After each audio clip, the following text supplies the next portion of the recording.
ल फाइनल्ली हामी चाहिँ मुक्तिनाभन्दा माथि आइपुग्यो हिजो बेलुकी। आज चाहिँ हामी हिँड्दैछु हिमालय नजिकै छ। अब एकचोटि चाहिँ घुम्न चाहिँ आउनुपर्छ है त सबैजना। ल घुम्नु चाहिँ मिलाएर टाइम छुट्याएर मिलाएर चाहिँ घुम्न चाहिँ आउनु पर्यो सबैजना। ल है त हामी नमर्दै स्वर्ग गए जस्तो फिल भएको छ।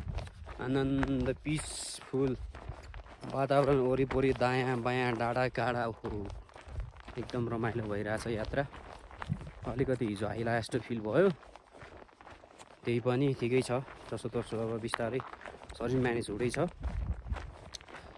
बिस्तारै। अब हिँड्दैछु म पनि बिस्तारै बिस्तारै। ल हेर्नुहोस् पछाडिको भ्यू हेर्नु त कस्तो छ, मनै लोभ्याउने तरिकाको भ्यू छ त।